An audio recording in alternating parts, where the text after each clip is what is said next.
You say we're not living in our lives, we're living around our lives. Tell me more about that. Well, when you're shallowing and you're putting things in the basement and not experience, you're on the fringes of your own life. And so a lot of times we spend energy curating the image we want, the brand we want, and as opposed to being in the moment and feeling the full experience.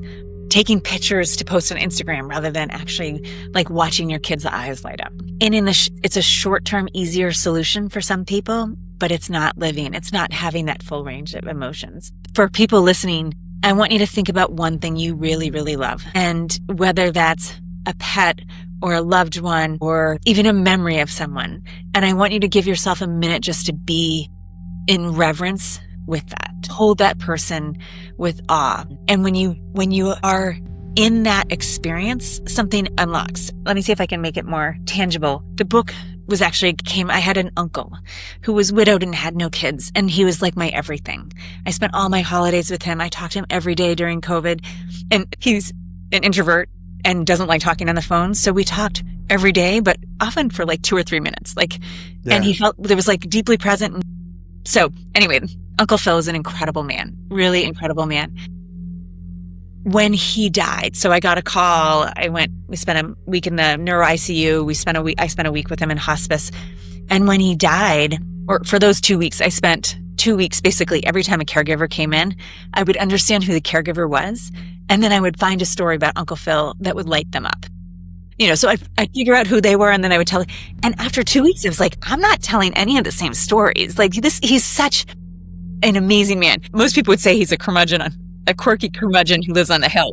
But he's a really neat guy. And I remember just wanting to have those conversations and continue those conversations. And most people were like, they kind of shut it down, right? They're like, it's been 3 days. Can't we get back to soccer practice schedule? Like, who's coming? Yeah. Right?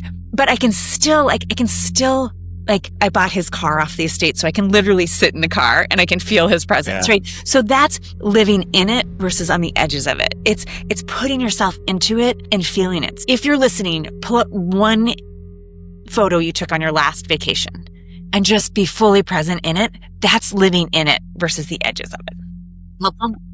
It made me think of, so my boys are 2.5, and one of the things I really wanted to do is I'm 45, so I had the boys a little bit older, but I was like, the opportunity is to be really present for this whole situation here, And then at the same time, I went to this concert and I looked around, and I'm sort of having that same kind of presence thing. And I look around, everybody is got their phone out and they're recording it. I guess I used to do that. I look and I don't have that many pictures on my phone anymore. And then a week later, we went on this vacation. There's nothing really to speak of. It was just, we had this cabin and the boys were playing with their trucks, running all over the house. We were just all together for like a week and a half or whatever it was. And I didn't have one picture from it. And I was like, oh, I wish I would have had one picture from it. Like just to kind of look back, because, I didn't realize I was so in it that I didn't realize that, I was sort of being out of it by looking back.